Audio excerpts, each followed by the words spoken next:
Congratulations on your new baby. Here's a gift of $3,400. What? I can't accept that much. It's okay. It's a gift from me. Thanks, Mom. This really helps.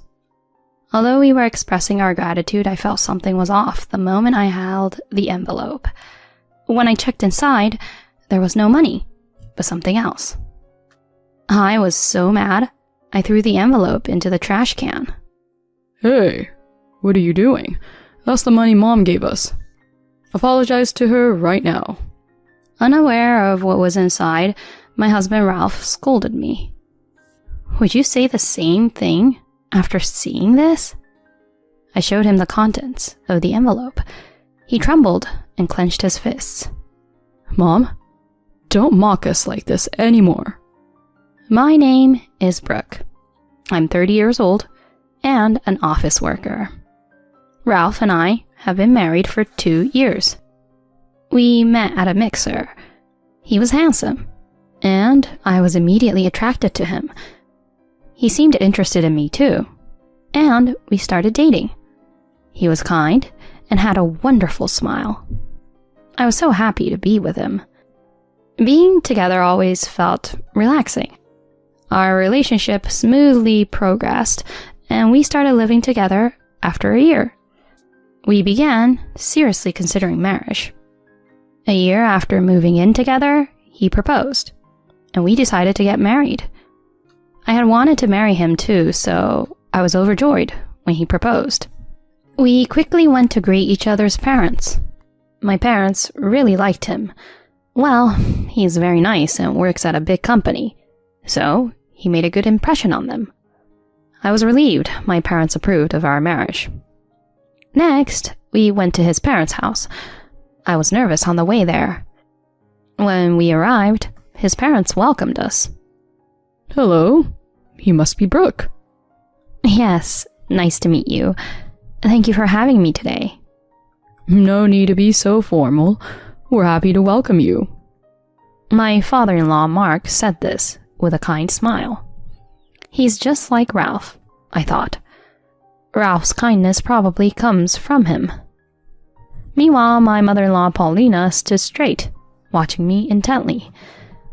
I felt intimidated by her presence.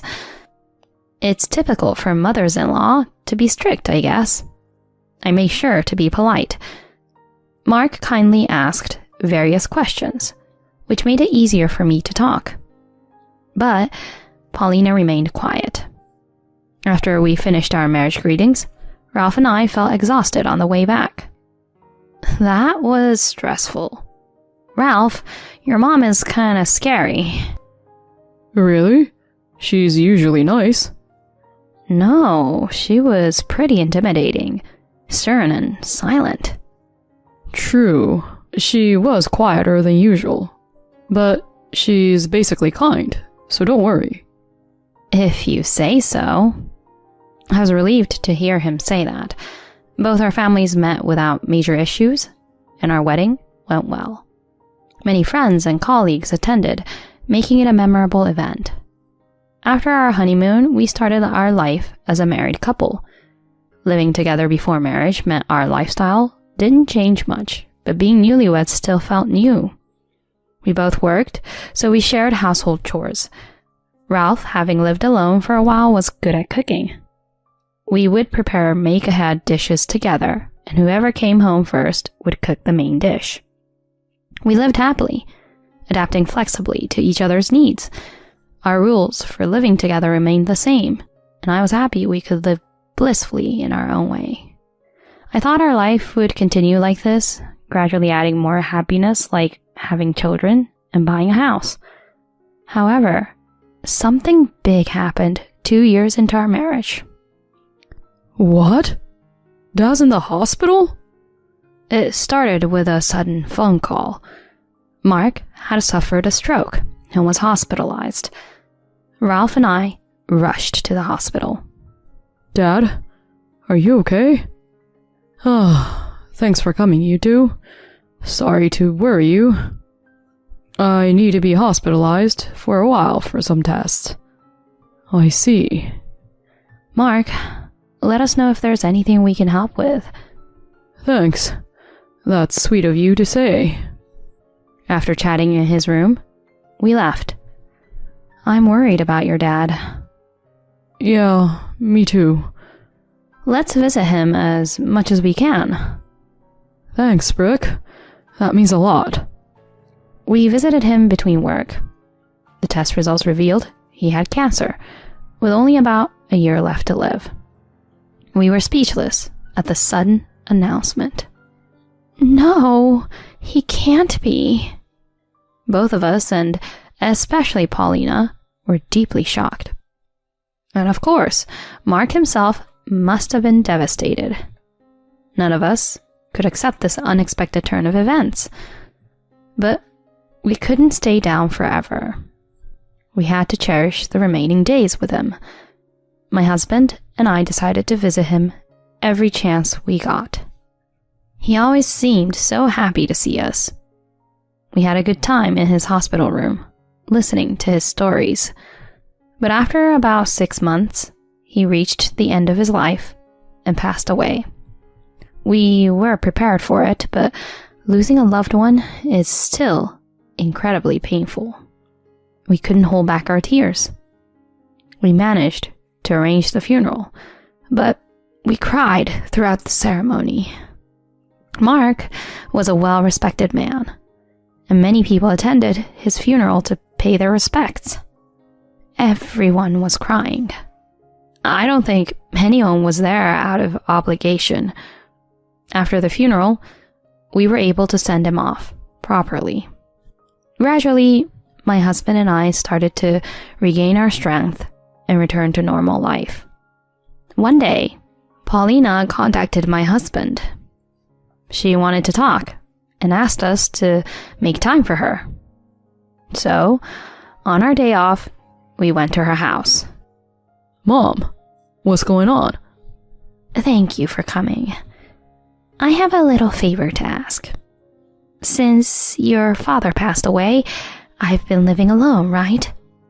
But I feel so anxious. What if I fall ill here and die without anyone noticing? And the loneliness of being alone. So I was thinking, Ralph, could you move in and live together? Live together? To our surprise, she wanted to move in with us. Both my husband and I were taken aback by the sudden suggestion. She seemed very distressed. We asked for some time to think about it and discussed it when we got home. Your mom seemed really desperate, didn't she? Yeah, she did. I'm okay with us moving in with her. Really?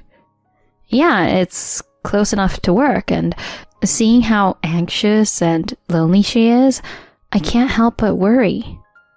Thanks, Brooke. Mom will definitely be happy. Then, he contacted her to agree to us moving in.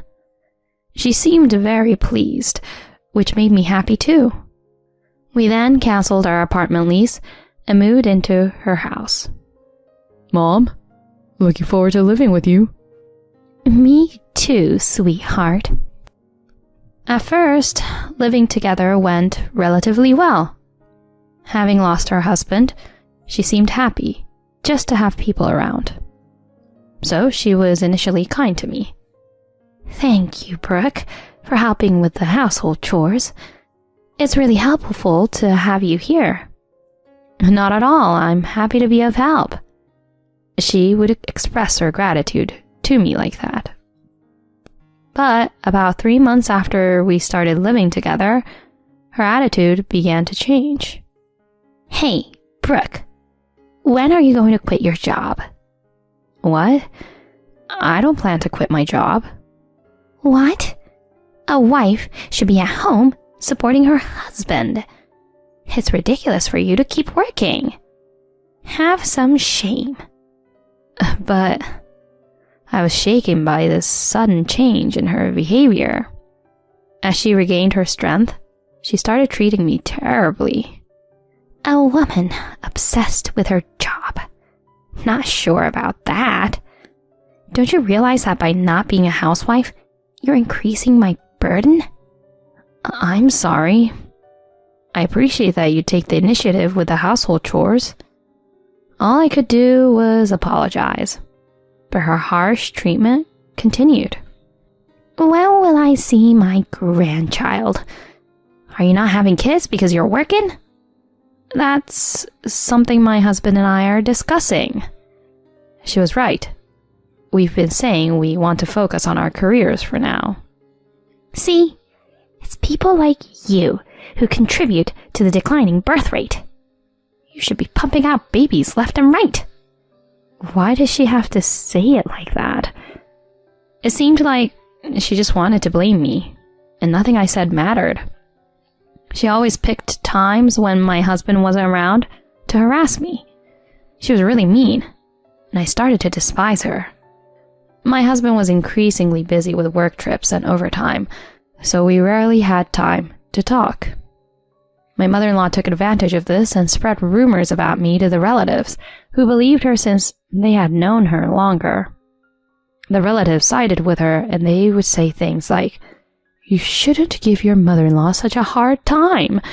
Is it that young people today are so self-centered?" Paulina appeared delighted to have everyone on her side. I'm so glad you all support me. I just wish she'd realize her duties as a wife. I found these gatherings unbearable. Another source of distress was my sister-in-law, Maribel. She lived alone and worked as a freelancer, only showing up at family gatherings. She avoided coming home when Ralph was around, as they weren't close. She joined her mother in bullying me. She's so delusional, still not quitting her job even though Mom told her to. She's the worst. How selfish can she be? I thought it was odd that Maribel at 28 was still freelancing and not settling down, but I had no allies here. All I could do was endure it. During this time, I suddenly fell ill and went to the hospital. I found out I was pregnant. We're pregnant? That's awesome. Ralph was thrilled to hear the news. I'll work even harder. Let's build a happy family. Yes, let's do that. Even though living with my mother-in-law might be challenging, she seemed happy about my pregnancy. It's about time. But good job. Thank you. I thought maybe she'd be kinder to me now. But I was naive to think that. Hey, Brooke. Why are you just lounging around when you're not working? I'm sorry. I've been feeling really sick with morning sickness. Not my problem. Just do the housework. Laundry, cleaning, and make lunch too. She was harsh, not caring about my condition. But I had to protect my baby and myself, so I didn't do the housework as she demanded, though I did what I could within my limits. She was furious with my attitude and kept berating me. I decided to talk to my husband about going back to my parents' house for the birth. He respected my decision, saying it was best if I thought so. Paulina opposed, but I insisted and went back to my parents' house for the birth. Life there was truly comfortable, and I realized how much stress I had been under from my mother-in-law. Months passed, and I gave birth to a healthy baby girl. Ralph was so moved. He cried with joy. Holding my daughter, I felt emotional and excited about our future life together. However, I felt uneasy when I heard Paulina muttering, "A girl, huh?" After a few days in the hospital, I returned to Paulina's house. My husband took a day off to pick me up. When we arrived, my smiling mother-in-law approached me and said, "Congratulations on your new baby." "Thank you." "Here's a gift of $3,400. She handed me an envelope. "What? I can't accept that much." We were shocked. Even if it was a gift, we couldn't accept that much. Ralph also declined, but she insisted. "It's okay. It's a gift from me." I felt compelled to accept. Thanks, Mom. This really helps. Thank you so much, Paulina. As we were expressing our gratitude, I felt something was off with the envelope when I held it in my hand. It felt too light, as she was busy playing with our daughter. I felt something was off and took the chance to open the envelope. Inside, instead of money, there were other things. I was so angry that I threw the envelope into the trash can. Hey, what are you doing? That was the money Mom gave us. He was shocked and looked at me, scolding me. Apologize to her right now. He was angry, not knowing what was inside. Would you say the same thing after seeing this? I showed him what was inside the envelope. It was a bundle of receipts from a recent trip she took with my sister-in-law. They bought various things like souvenirs and brand items. The envelope also included hotel bills. It seemed like she was asking us to reimburse her for these expenses. Oopsie! It seems I made a mistake. I meant to give you a birth gift, but I handed you the travel receipts instead. But you know, I had a lot of extra work while you were away for your birth, so I'd like you to cover these. She said this and laughed. I was just amazed at how hopeless she was. Ralph, trembling with anger and clenching his fists, said, Mom, don't mock us like this anymore. What do you mean, anymore? I know you've been bullying Brooke. What are you talking about? Me bullying Brooke? There's no proof of that. I've been busy with work and couldn't be there for her as much as I wanted, but I sensed she was troubled. But she always said she was fine when I asked, so I decided to install a hidden camera. What? The footage showed you bullying her several times. I collected it as evidence and agreed to let Brooke go back to her parents to prevent further harm. When she returned, I planned to leave the house with her and our daughter. What? You're kidding, right? No, I'm not. Brooke is more important to me than you. Now that we have a daughter, I can't take care of you anymore. Maribel is there, so I'm sure you'll be fine without me. Don't say that. I apologize for being harsh to Brooke. She was panicking. Please, forgive me, Brooke. I'm really sorry. She apologized to me, but I couldn't forgive her anymore. I can't trust you anymore, so you don't need to apologize. I'll use the evidence your son collected to sue you for the emotional distress you've caused. What? Please, tell me you're joking. No, I'm serious. You pushed me to my limit. She slumped into defeat.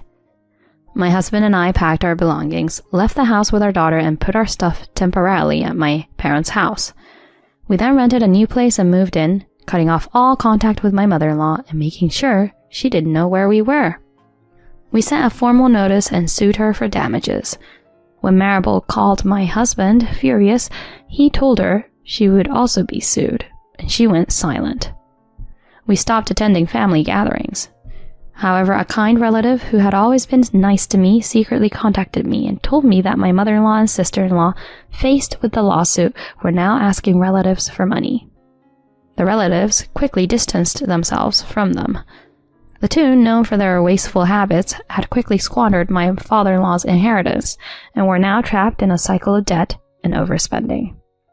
They were desperately working part-time jobs to repay their debts, but their spending habits only increased their debts. Serves them right. In contrast, my husband and I were happily living together, watching our daughter grow. From now on, I'm going to talk to my husband immediately if something comes up and make sure we face problems together as a couple.